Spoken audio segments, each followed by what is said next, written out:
400-ഉം അതിലധികവും seat കിട്ടുമെന്ന് നാഴികയ്ക്ക് 40 വട്ടം ആവർത്തിക്കുന്ന പ്രധാനമന്ത്രിക്കും ബിജെപിക്കും ശക്തമായ മറുപടിയുമായി വന്നിരിക്കുന്ന പ്രമുഖ സാമ്പത്തിക ശാസ്ത്രജ്ഞനും കേന്ദ്ര ധനമന്ത്രി നിർമ്മലാ സീതാരാമന്റെ ഭർത്താവും ഒപ്പം കടുത്ത ബിജെപി വിമർശകനുമായ പാറക്കാല പ്രഭാകർ. അദ്ദേഹം ആ വിമർശനം നടത്തിയത് ബിജെപി വിരുദ്ധ ചേരിക്ക് 5ാം ഘട്ട പ്രചാരണം ആവേശത്തിലെത്തിയിരിക്കുന്ന സമയത്ത് കിട്ടിയിരിക്കുന്ന ഒരായുധം കൂടിയാണ്. ഇന്ത്യക്ക് 272 സീറ്റുകളിൽ താഴെ മാത്രമേ നേടാനാകൂ എന്നാണ് ദ വയറിന് വേണ്ടി കാരൺ ഥാപ്പറിന് നൽകിയ അഭിമുഖത്തിൽ പാറക്കാല പ്രഭാകർ പറയുന്നത്. ഉത്തരേന്ത്യയിൽ ബിജെപിക്ക് കുറഞ്ഞത് 80-95 സീറ്റെങ്കിലും നഷ്ടപ്പെടും. ബിജെപി മോശം പ്രകടനമാണ് കാഴ്ചവെക്കുന്നതെങ്കിൽ നരേന്ദ്രമോദിയുടെ ഭാവി എന്താകുമെന്ന ചോദ്യത്തിന് ലോക ചരിത്രം നോക്കുകയാണെങ്കിൽ മിക്കവാറും എല്ലാ സ്വേച്ഛാധിപതികളും കൈവിലങ്ങുകളിലോ ശവപ്പെട്ടികളിലോ അവസാനിക്കുന്നു എന്നായിരുന്നു പാറക്കാല പ്രഭാകറിന്റെ മറുപടി. ഏതായാലും മുമ്പും ബിജെപി വിരുദ്ധ വിമർശനങ്ങൾ നടത്തുന്ന ഒരാൾ തന്നെയാണ് പാറക്കാല പ്രഭാകർ. പക്ഷേ ഇത്തവണ ആ സീറ്റ് വിഷയത്തിൽ തന്നെ നൽകിയിരിക്കുന്ന ആ ഒരു കടുത്ത വിമർശനം ഒരുപക്ഷെ ബിജെപി നേതാക്കളൊന്നും ഇതുമായി ബന്ധപ്പെട്ട പ്രതികരണങ്ങളോ പ്രസ്താവനകളോ ഒന്നും നടത്തുകയില്ല എങ്കിൽ പോലും അതൊരു ഇന്ത്യ സഖ്യത്തെ സംബന്ധിച്ചിടത്തോളം അതൊരു നേരത്തെ തന്നെ നിർമ്മലാ സീതാരാമന്റെ ഭർത്താവ് എന്ന നിലയ്ക്കല്ല, അതുകൊണ്ടായിരിക്കും ആളുകൾ കൂടുതൽ ശ്രദ്ധിക്കുന്നത്. പാറക്കാല പ്രഭാകരനെ സംബന്ധിച്ചിടത്തോളം അദ്ദേഹം ഒരു സാമ്പത്തിക രംഗത്തെ വിദഗ്ധനായ ഒരാളാണ്. നിർമ്മലാ സീതാരാമൻ അടക്കം ചെയ്യുന്ന സാമ്പത്തിക നയം അത് ഇന്ത്യയെ ഗുണപ്പെടുന്ന ഒരു സാമ്പത്തിക നയമല്ല, ഇന്ത്യക്ക് മുന്നോട്ടുള്ള സാമ്പത്തിക നയമല്ല. ഇന്ത്യയുടെ വസ്തുക്കൾ വിറ്റുകൊണ്ട് പരമാവധി എങ്ങനെ ഒരാൾ വിറ്റ് നേടാം എന്നുള്ള ആ തരത്തിലേക്കാണ് പോകുന്നതെന്നുള്ള വളരെ ഗുരുതരമായ ആരോപണങ്ങൾ നരേന്ദ്രമോദിയുടെയും നിർമ്മലാ സീതാരാമൻ്റെയും സാമ്പത്തിക നയത്തിനെതിരെ രൂക്ഷമായ ആരോപണങ്ങൾ നേരത്തെ ഉന്നയിക്കുന്ന ആളാണ്. ഇപ്പോൾ ഇതിനൊരു പ്രസക്തി വരുന്നത് ഇദ്ദേഹം പറയുന്നതുകൊണ്ട് തന്നെ അദ്ദേഹം ഒരു ബിജെപി വിരുദ്ധനാണ് എന്നുള്ളത് വളരെ കൃത്യമായി എല്ലാവർക്കും അറിയാം. പക്ഷേ ഇപ്പോൾ പ്രസക്തി വരുന്നത് സീറ്റ് എണ്ണത്തിലാണ്. ഈ തെരഞ്ഞെടുപ്പ് തുടങ്ങുന്ന 1ാം ഘട്ടത്തിലൊക്കെ നിന്ന സമയത്ത് പ്രധാനപ്പെട്ട ബിജെപിയുടെ സീറ്റ് എണ്ണം ജയിക്കും, കോൺഗ്രസ് ഇന്ത്യ മുന്നണി ഭരണത്തിൽ വരുമെന്നതിനപ്പുറത്തേക്ക് ബിജെപിയുടെ സീറ്റ് എണ്ണം കുറയുമെന്ന മട്ടിലേക്ക് ഒരു വലിയ ചർച്ചകളിലേക്കില്ലായിരുന്നു. പക്ഷേ ഈ തെരഞ്ഞെടുപ്പിൻ്റെ പ്രധാനപ്പെട്ട ഘട്ടങ്ങളൊക്കെ കഴിയുമ്പോൾ ബിജെപിക്ക് ഈ 400 സീറ്റ് എന്നുള്ളത് ഏറെക്കുറെ നടക്കില്ല എന്നുള്ളത് സാമാന്യം ബിജെപിയുടെ പ്രവർത്തകരോ അല്ലെങ്കിൽ ബിജെപിയുടെ നേതാക്കളോ അല്ലാതെ അല്ലാതെ നിൽക്കുന്ന രാഷ്ട്രീയ നിരീക്ഷകർ ആകെ ആ ഒരു അഭിപ്രായത്തിലേക്ക് എത്തിയിട്ടുണ്ട്.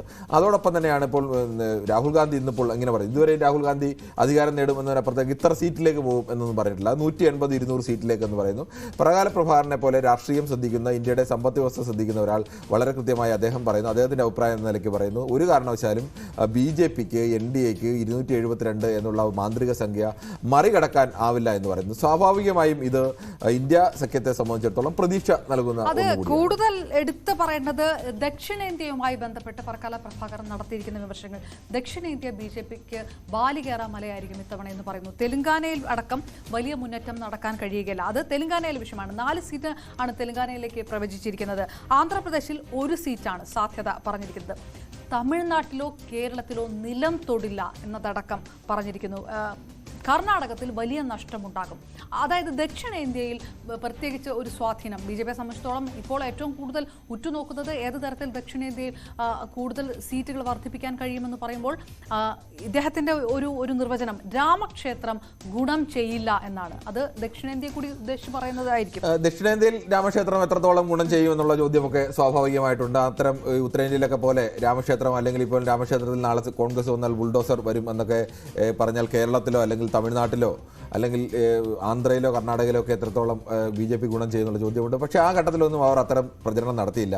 ദക്ഷിണേന്ത്യയെ സംബന്ധിച്ച് കഴിഞ്ഞ തവണ 130 സീറ്റുകളാണ് ഈ ദക്ഷിണേന്ത്യ സംസ്ഥാനങ്ങളെല്ലാം ഉള്ളത്. അതിൽ 30 സീറ്റ് മാത്രമാണ് കഴിഞ്ഞ തവണ ബിജെപിക്ക് ലഭിച്ചത്. ഈ 30 സീറ്റ് ലഭിച്ചെന്ന് പറയുമ്പോൾ 28 സീറ്റുകളുള്ള കർണാടകയിലെ 25 സീറ്റുകളും ലഭിക്കുമ്പോഴാണ് ആ 30 25 സീറ്റുകളും കർണാടകയിൽ നിന്ന് മാത്രമാണ് എന്നത് ആലോചിക്കണം.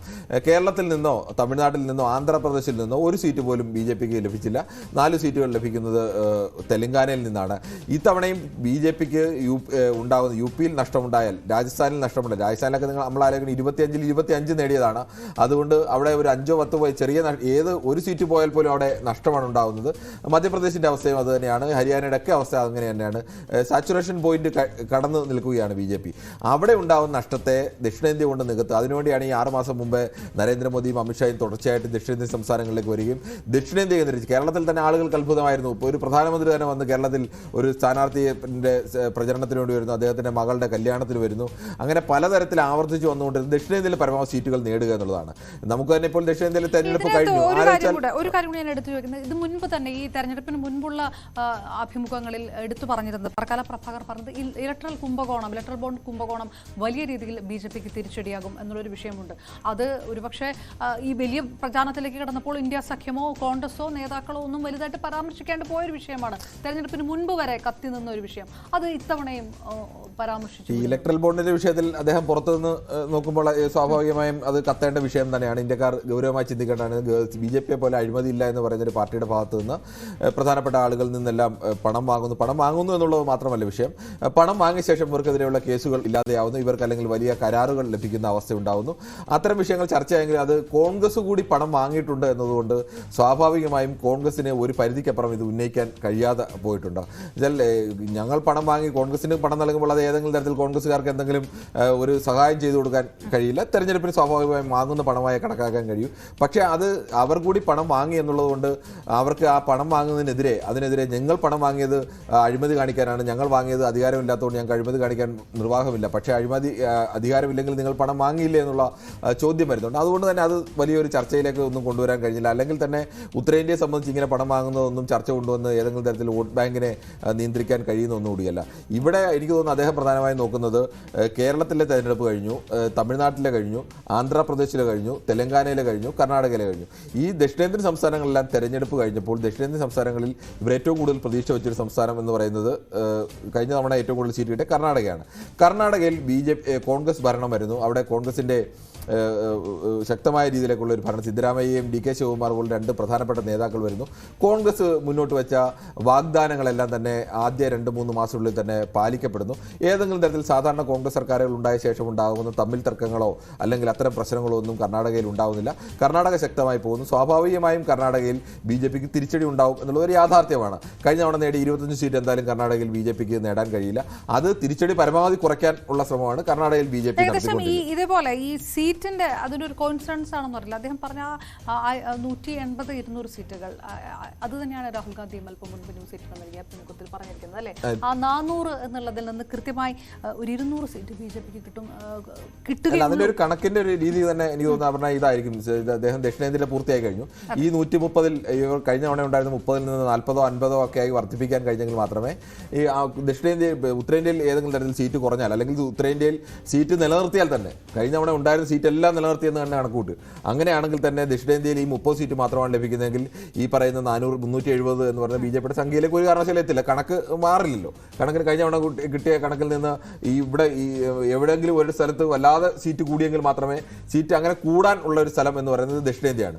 അങ്ങനെ ദക്ഷിണേന്ത്യയിൽ ഇപ്പോൾ പിന്നീട് ഒരു പ്രതീക്ഷ ഇടുന്നത് തമിഴ്നാടായിരുന്നു. തമിഴ്നാട്ടിൽ വലിയ രീതിയിലുള്ള പ്രചാരണം അണ്ണാമലയുടെ നേതൃത്വത്തിൽ BJP നടത്തുന്നു. വലിയ തരത്തിൽ സാധാരണ രീതിയിൽ അങ്ങനെ ഹിന്ദുത്വ രാഷ്ട്രീയത്തിന് വലിയ അടക്കമുള്ള വിഷയങ്ങളെല്ലാം കൊണ്ടുവന്നാണ് തമിഴ്നാട് പ്രചാരണം കക്ഷിദ്വീപിന്റെ അടക്കം കൊണ്ടുവന്ന് വിഷയത്തിലേക്ക് കൊണ്ടുവന്നു. പക്ഷേ ഒരു ദ്രാവിഡ രാഷ്ട്രീയത്തിന് തമിഴ്നാട് ഇതുവരെ ദ്രാവിഡ രാഷ്ട്രീയത്തിന്റെ മണ്ണിൽ നിന്ന് അല്ലെങ്കിൽ ആ സ്വഭാവത്തിൽ നിന്ന് മാറിയിട്ടില്ല.